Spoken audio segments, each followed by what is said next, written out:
कराची में मुस्तफ़ा आमिर नामी 23 साला नौजवान के मुबैना अगवा और कत्ल केस में नई तफसीलात और इंकिशाफात सामने आने का सिलसिला जारी है, जिससे नई नस्ल के जराइम और ड्रग्स की दुनिया में कदम रखने, खुलेआम असलहे की नुमाइश करने और फिर ताकत के नशे में मुआशरे के लिए ख़तरा बनने का तशवीशनाक पहलू सामने आ रहा है। मुस्तफ़ा आमिर केस की तफ्तीश अब तेज़ी से आगे बढ़ रही है, पेशरफ्त भी हो रही है। आज जुडिशल मजिस्ट्रेट वेस्ट ने लाश के पोस्टमार्टम और DNA के लिए पुलिस को मुस्तफ़ा आमिर की कब्र कुशाई की इजाज़त दे दी है और इस हवाले से सेक्रेटरी सेहत को मेडिकल बोर्ड तश्कील देने का हुक्म दे दिया है और 7 दिन में रिपोर्ट पेश करने की हिदायत कर दी है। इसके अलावा पुलिस की जानिब से मुल्जिम अरमगान के जिस्मानी रिमांड के लिए इंसदादी दहशतगर्दी की अदालत के जज के फैसले के खिलाफ सिंध हाई कोर्ट से रुजू किया गया था, जिस पर आज समाअत के बाद अदालत ने मुल्जिम अरमगान को मुनासिब सिक्योरिटी के साथ कल सुबह 9:30 बजे पेश करने का हुक्म दे दिया है और रिमांड से मुताल्लिक केस का तमाम असल रिकॉर्ड भी तलब कर लिया है। साथ ही शरीक मुल्जिम शिराज 21 फरवरी तक जिस्मानी रिमांड पर है और पुलिस को तफ्तीश में वाक़े के दौरान, वाक़े से पहले और वाक़े के बाद की अहम तफसीलात फराहम कर रहा है।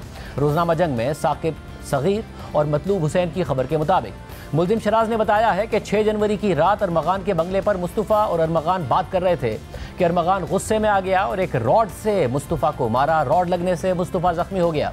अरमगान ने पास पड़ी हुई राइफल उठाई और मुस्तफ़ा पर फायरिंग कर दी, खबर के मुताबिक। इसके बाद अरमगान और शिराज ने मुस्तफ़ा के हाथ, पैर और मुंह पर टेप लगाई और मुस्तफ़ा को उसी की गाड़ी में, उसकी कार की डिग्गी में डाल दिया। मुस्तफ़ा उस वक्त तक सांसें ले रहा था। अरमगान और शिराज ने मुस्तफ़ा की कार बंगले से निकाली। कार में बैठने से पहले अरमगान ने अपने घर के जनरेटर से पेट्रोल एक डब्बे में भरा और कार की पिछली सीट पर रख दिया। अरमगान कार ड्राइव कर रहा था। मुल्जिमान जब हब पहुंचे तो उन्हें सामने रोड के साथ थाना नजर आया और कुछ पुलिस वाले रोड पर खड़े नजर आए तो अरमगान ने कार वापस मोड़ दी और कुछ आगे जाकर कार को रोड से नीचे उतार लिया। खबर के मुताबिक अरमगान और शिराज को खौफ था कि कार से हमारे फिंगरप्रिंट वगैरह ना मिल जाएं, इसलिए उन्होंने कार का बोनट खोलकर इंजन पर और बाहर टायरों पर अपने पास मौजूद डब्बे से पेट्रोल डाला और कार को आग लगा दी। मुल्जिम के बयान के मुताबिक कार को आग लगाकर वो पैदल वापस कराची की तरफ चल पड़े। रात को उस रोड पर कोई ट्रैफिक नहीं था। दोनों 3 घंटे तक पैदल चलते रहे। उनको पेट्रोल पंप पर एक होटल नजर आया। दोनों ने होटल से खाना खाया। होटल वालों ने उनको बताया कि सुबह 8 बजे एक बस कराची जाती है। ये दोनों होटल के साथ बनी हुई मस्जिद में सो गए। सुबह बस नहीं आई तो इन लोगों ने एक सुजुकी वाले को 2000 रुपये दिए। सुजुकी वाले ने उन्हें कराची में 4K चुरंगी पर उतारा, जिसके बाद मुल्जिम अरमगान और शिराज रिक्शा और ऑनलाइन टैक्सी सर्विस के जरिए घर पहुंच गए। पुलिस के मुताबिक मुस्तफ़ा को गाड़ी समेत जलाने के वाक़े के अगले दिन अरमगान बजरिया जहाज इस्लामाबाद पहुंचा और फिर वहां से स्कर्दू चला गया। इसके बाद मुल्जिम शिराज भी कराची से पहले लाहौर पहुंचा और वहां से इस्लामाबाद और फिर स्कर्दू चला गया।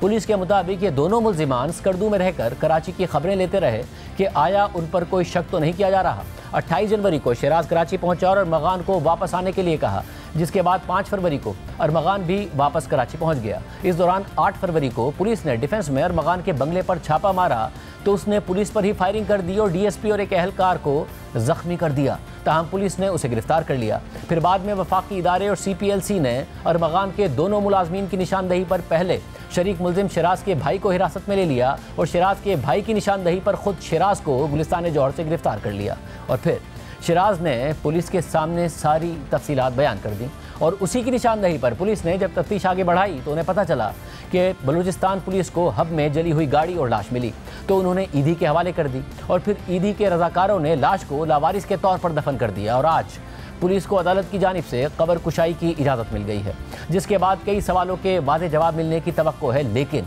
इस केस की इब्तिदाई तफ्तीश के दौरान पुलिस के रवैये पर सवालात उठाए गए थे। जज सैयद जाकिर हुसैन के रवैये पर सवालात उठे, जिसने मुल्जिम का रिमांड नहीं दिया और उल्टा पुलिस पर ही सवालात उठा दिए।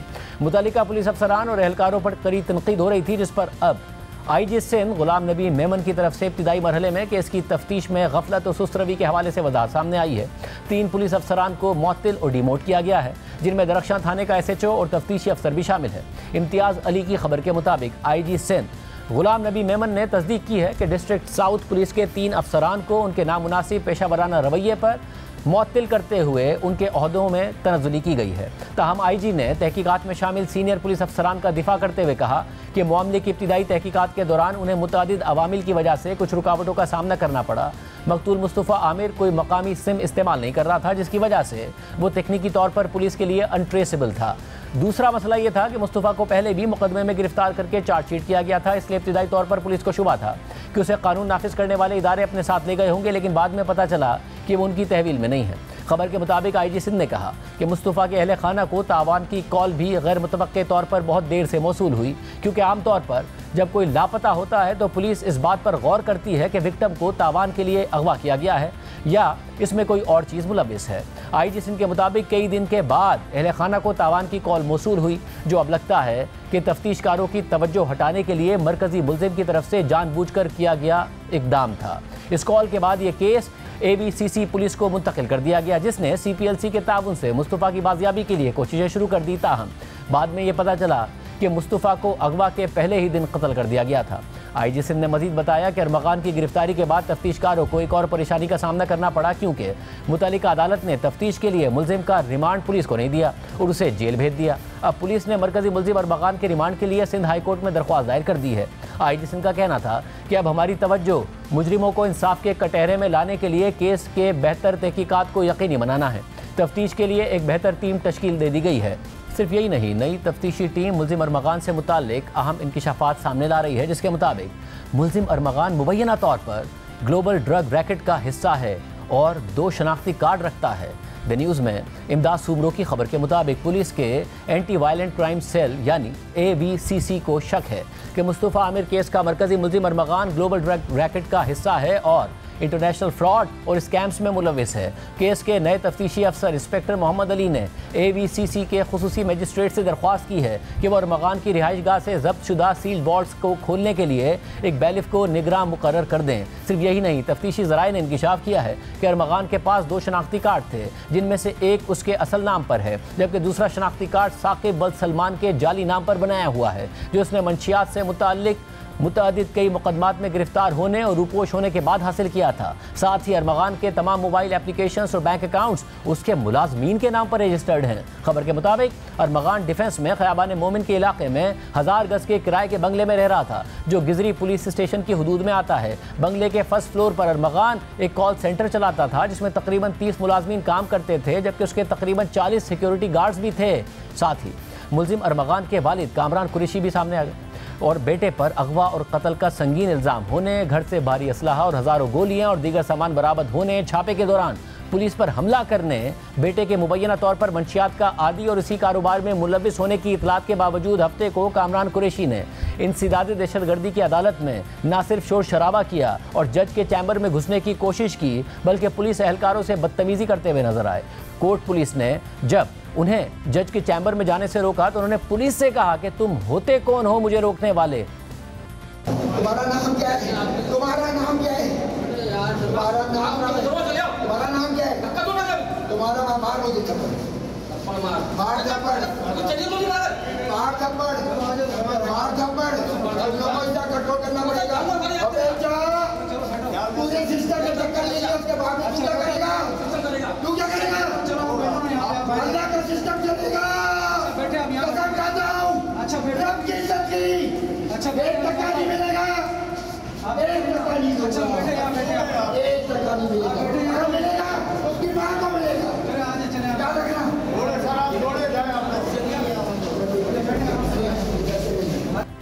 इसके अलावा जियो न्यूज़ के नुमाइंदे काशिफ मुश्ताक ने मुल्जिम अरमगान के डिफेंस में बंगले पर जाकर अहम तफसीलात अवाम के सामने रखी। बिल्कुल, मुस्तफ़ा कत्ल केस के हवाले से मुख्तलिफ पहलुओं से पुलिस की जानिब से तफ्तीश जारी है। अरमगान के घर के बाहर इस वक्त हम मौजूद हैं।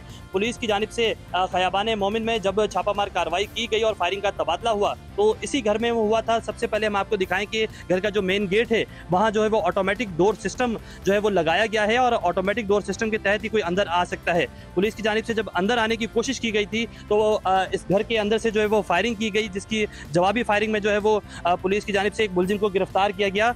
ताहम अब हम मजीद आगे चलते हैं और गाड़ियों की सिचुएशन भी दिखाते हैं कि यहाँ महंगी तरीन गाड़ियाँ मौजूद हैं और इन गाड़ियों के जो शीशा है वो भी ब्रेक हुआ है। आपको दिखाएं मेरे कैमरामैन अगर, तो ये देख सकते हैं आपके यहाँ से ये गाड़ी का शीशा जो है वो ब्रेक है मुकम्मल तौर पर, और साथ साथ एक और महंगी गाड़ी भी यहाँ मौजूद है। पुलिस की जानिब से ये कहा गया कि जो इसका फर्स्ट फ्लोर है वहाँ एक सॉफ्टवेयर हाउस मौजूद है, वहाँ से तमाम तर शवाहिद इकट्ठे किए गए हैं। हम कोशिश ये करेंगे कि इस घर के फर्स्ट फ्लोर पर भी जाएँ और वहाँ से भी आपको तमाम तर सूरत हाल दिखाएं कि अंदर क्या सिचुएशन है। तो आए हमारे साथ। सबसे पहले मैं अपने कैमरामैन से कहूँगा कि आपको वॉक थ्रू गेट दिखाएं कि यहाँ बाकायदा ऊपर आने के लिए वॉक थ्रू गेट जो है वो नस्ब किया गया था। पूरा प्रॉपर सॉफ्टवेयर हाउस यहाँ मौजूद है। मेरे कैमरामैन अगर दिखाएं तो ये तमाम तर वो रूम है।